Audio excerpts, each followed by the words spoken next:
अच्छा, मेरी बात ध्यान से सुनना। इस वीडियो में मैं आपको ये बताने जा रहा हूँ कि आपको पोर्टल क्रिएट करते समय किन किन बातों का विशेष करके ध्यान देना है। तो वीडियो को ध्यान से बिल्कुल आखिरी तक देखना।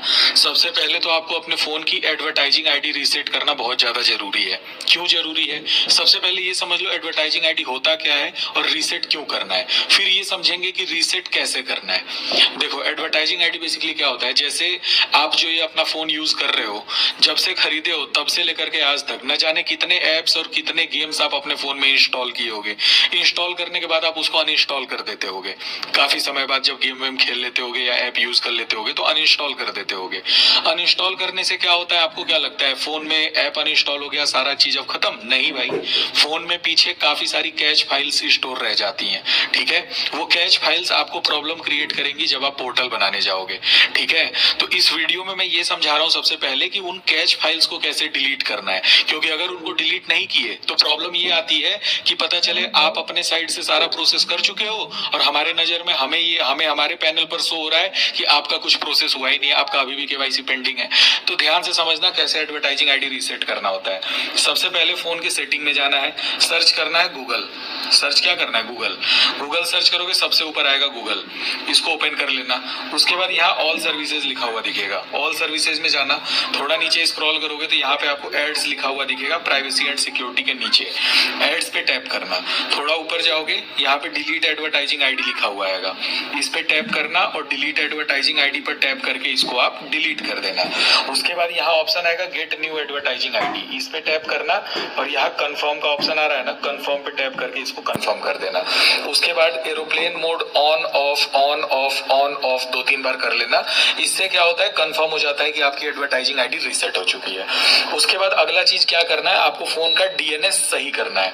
आपको सेटिंग में मतलब दोबारा आप अपने फोन का ऐसे सेटिंग ओपन कर लेना, यहाँ सर्च करना डीएनएस सर्च करना या फिर प्राइवेट डीएनएस सर्च करना। आपको बेसिकली इस प्राइवेट डीएनएस पर टैप करना होता है। तो आपके सामने ये प्राइवेट डीएनएस पर मैं टैप किया, बाय डिफॉल्ट शायद आपके फोन में ऑफ पे होगा, यानी ये जो ब्लू टिक मैं अभी ऑटो पे कर रखा हूँ बाय डिफॉल्ट आपके में ऑफ पे होगा। इसको आप जैसे मैं ऑटो पे कर रखा हूँ ना, आप इसको ऑटो पे कर देना। ठीक है, ऑटो पे आप कर देना प्राइवेट डीएनएस को, ये इंपॉर्टेंट सेटिंग है, ये कर लेना। ठीक है, ये करने के बाद एक चीज का ध्यान देना, पोर्टल क्रिएट कभी भी वाईफाई से फोन कनेक्ट करके नहीं बनाना है, हमेशा मोबाइल के डेटा से बनाना है। इसके बाद अगली चीज का ध्यान देना है, आप अपने फोन में गूगल क्रोम का डेटा क्लियर कर लेना।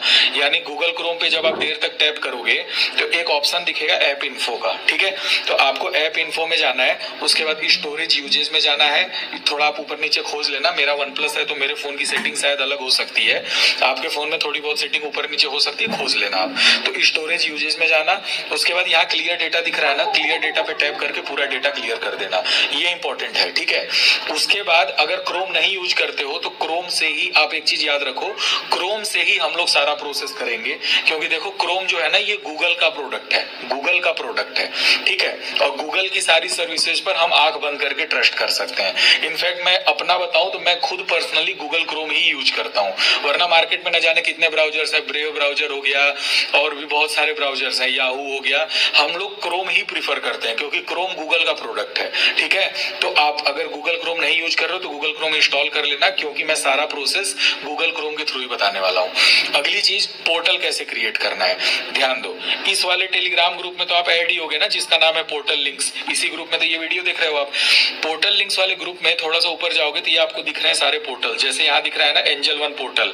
अब आपको एंजल वन का पोर्टल क्रिएट करने के लिए यहाँ पे पोर्टल क्रिएशन वीडियो लिंक लिखा हुआ दिख रहा है ना, आपको इस वीडियो लिंक पर टैप करके सबसे पहले वीडियो देख लेना है, ताकि आपको स्टेप बाय स्टेप पता लग सके कि कैसे पोर्टल बनता है। उसके बाद आपको क्या करना है, यहाँ पे पोर्टल फ्रेंचाइजी लिंक लिखा हुआ दिख रहा है ना, जैसे मान के चलो वीडियो लिंक पर टैप करके आपने पूरी वीडियो देख ली, यहाँ ऐसे ऐसे ऐसे ऐसे सारा प्रोसेस होगा।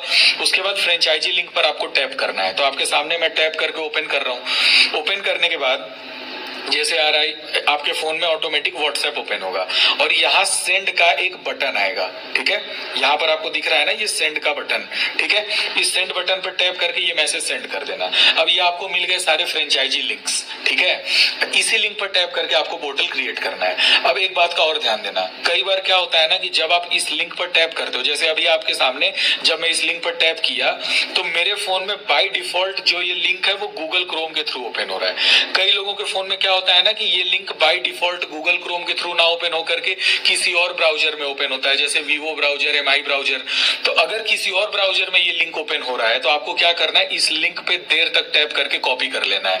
जैसे आप लिंक पे देर तक टैप किए, नीचे कॉपी का बटन आएगा, कॉपी लिंक कर लेना। अब कई लोग ना लिंक भी नहीं कॉपी कर पाते हैं, वो क्या करेंगे, ऐसे टैप करेंगे और पूरा मैसेज ही चल देंगे कॉपी करने। पूरा मैसेज नहीं कॉपी करना था, केवल ये जो लिंक है ना नीले कलर का, इसी लिंक पर निशाना लगा के आप छुओगे तो कॉपी का ये बटन आएगा, यहाँ पे कॉपी कर लो इस लिंक को। और ऐसे कॉपी कब करना है, जब बाय डिफॉल्ट गूगल क्रोम के थ्रू लिंक ना ओपन हो तो लिंक को आप कॉपी कर लो। जैसे आपके सामने मैं इस लिंक को कॉपी कर लिया, और कॉपी करने के बाद गूगल क्रोम ओपन करो, और गूगल क्रोम में जैसे बाय डिफॉल्ट क्रोम आपके फोन में ऐसे ओपन होगा, तो गूगल क्रोम में आप क्या करो कि लिंक को पेस्ट कर दो। पेस्ट करने के बाद नीचे तीर बनाओ, इस पे टैप करके आप इसको सर्च कर दो, और यहाँ पर आप नाम नंबर डाल के आगे का प्रोसेस कंप्लीट करोगे। ठीक है, तो ये था प्रोसेस सिंपल सा, किस तरीके से आपको किन किन बातों का आपको ध्यान देना है और कैसे कैसे करना है। इस वीडियो को मैं रिक्वेस्ट करूंगा एक बार और देख लो आप, ताकि किसी तरीके की कोई गलती ना हो। अब एक चीज और मैं आपको बता रहा हूँ, कोशिश करो कि पूरा का पूरा जो आप प्रोसेस करोगे, अगर हो सके तो सीनियर को वीडियो कॉल पर लेकर के सारा प्रोसेस करो। ऐसा मैं इसलिए बोल रहा हूँ, बहुत बार क्या होता है ना कि आप अपने से कर रहे होते हो, कोई बीच में मान के चलो आपसे अनजाने में कोई गलती हो भी गई, तो वो गलती सही होने में ना 10-15 दिन का समय लग जाएगा। क्योंकि अगर एक बार में आप सारा प्रोसेस कर पाए, एक बार में पूरी केवाईसी आपने कंप्लीट कर ली, तब तो बहुत अच्छी बात है, कोई दिक्कत ही नहीं है फिर। लेकिन अगर आप टुकड़ों में करोगे, जैसे थोड़ा सा किए, फिर आप सीनियर से पूछे सर ये कैसे होगा, सीनियर आधे घंटे बाद आपको या 10 मिनट बाद रिप्लाई किया, फिर आप आगे का प्रोसेस किए, तो जितने टुकड़े में करोगे ना, तो वो चीजें ढंग से हो नहीं पाती, सही से हो नहीं पाता है, फिर वो आपका पेंडिंग ही शो करेगा बार बार।